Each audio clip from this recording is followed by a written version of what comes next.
But we're going to begin with a routine traffic stop that ended with a police officer using a taser on a mother in front of her children. We're going to talk about with that woman exclusively in just a moment. But first, NBC's Tamron Hall has her story. Tamron, good morning. Good morning, Meredith. Well, Audra Harmon was pulled over because the police officer said she was talking on her cell phone and speeding. But after she got out of her minivan, she was tasered twice. It happened back in January outside of Syracuse, New York, and it was all caught on tape. Harmon described what happened to a local newspaper. I handed in my license and registration, and as he started to walk back towards his car, I got out of my car under the impression or hoping that he was going to show me the camera tape. He asked me to get back in the car, and then he pulled out his taser and said I was under arrest. I said, "Don't do this in front of my kids." Audra Harmon was in the car with two of her children, ages 5 and 15, when she was pulled over and ticketed for talking on her cell phone and speeding.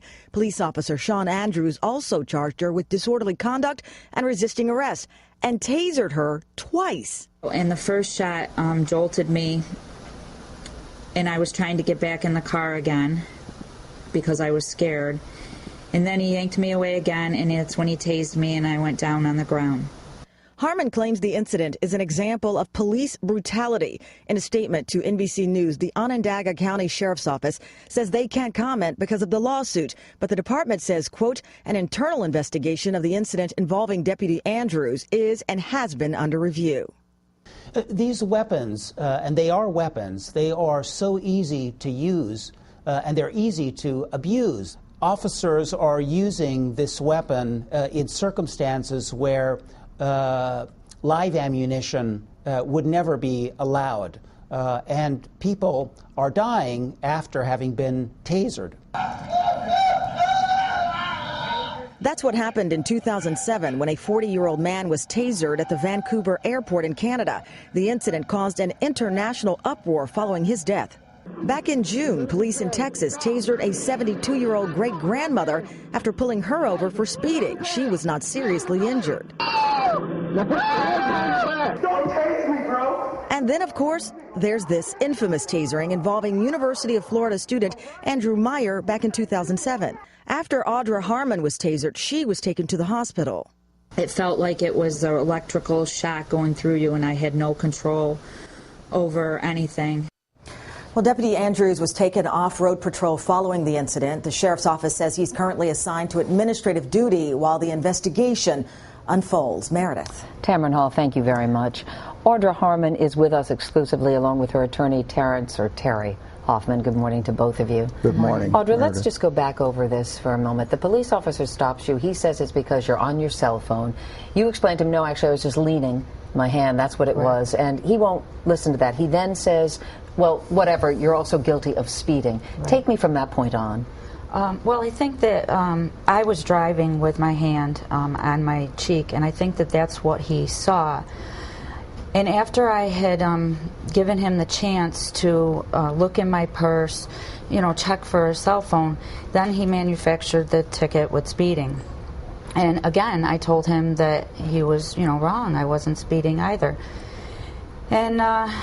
And then we went back and forth, and I said I wanted to see the tape. I wanted him to show me that I had been speeding. Now, he's walking back to the car. You did something that a lot of people might not do. I mean, anyone who's been stopped by the police knows you probably shouldn't get out of the car unless an officer tells you to. Right. Why did you decide to do that? Because I wanted to see the tape.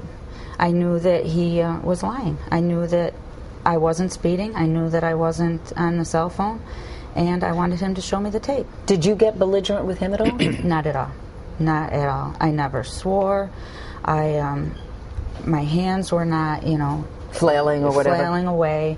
I posed no threat to him. And is that when he presented the taser in front of you, as you were approaching his car? Well, I never moved from my vehicle. I just stepped out. As a matter of fact, he came towards me rather than I going towards him. I don't remember if he said that I was under arrest before the taser or after. A lot of it is still kind of a blur. Well, so much is happening so quickly. You did get back in the car. In fact, your 15-year-old son, I guess, told you, Mom, get back in. Yes, he did. And then the police officer pulled you out? Yes, correct. He wanted to arrest me, and so after I got in, he wanted me back out again. Instead of just leaving it, I got back in my car. It should have been over right there. And I wouldn't have reacted like I did if I was on my cell phone or I was speeding. I knew that he either he was having a bad day or whatever. He knew that I wasn't doing those two things. So you were eventually tasered twice, correct? Yes. The first time it just bounced off my jacket, or it didn't penetrate into my skin. The second one actually penetrated into my skin. And I know prior to this, you said to the police officer, don't do this in front of my children. You were pleading before the taser actually occurred, before he tasered you. Right. What's happening with your kids? You have a 5-year-old daughter in that car and a 15-year-old son. Yeah. My daughter was crying. I heard her saying, Mommy. And afterwards, my son said that she was, really crying hysterically and wanting to know what happened to Mommy. And then, of course, she wanted her daddy, because she's Daddy's girl. And she knew that I wasn't going to be able to come to her, so then she wanted Dad. But the disturbing part is they were left in that car for almost 40 minutes. And there was periods of time where they were alone. And where were you at that point? I was in the back of Andrew's patrol car. Handcuffed? Handcuffed. You eventually ended up in the hospital. Did you need medical attention?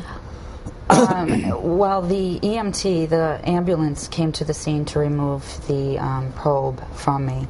And then they asked me if I wanted to go to the hospital, and I said yes. And then that's where they made sure that my heart was pumping. And everything. Terry, I know you were saying the officer is off patrol duty at this point. The DA has said that we're not going to prosecute Audra at all, but you're pursuing this as a civil case. Why? Well, Meredith, there's several reasons. In fact, that's one of the reasons is why we're here this morning. We're not here to try the case. There'll be a court proceeding. The defendants will be there and will be permitted to give their evidence. But the issue here really is much broader than Audra's case. The reason why we're here is because tasering has become a problem not only locally. I found out that a man in Onondaga County was killed by a taser within the last year. So this is really to bring awareness then around. One of it is bring awareness, and also to perhaps awareness not only that anybody could be a potential victim, but awareness to the police officers who have the tasers to be a little more judicious and think it out a little bit more before they use this kind of a device. And then the overall picture is whether or not tasers themselves should be used in law enforcement. All right. Mr. Hoffman, I'm going to leave it at that. Thank you so much. Audra as well, thank you so much for joining us this morning.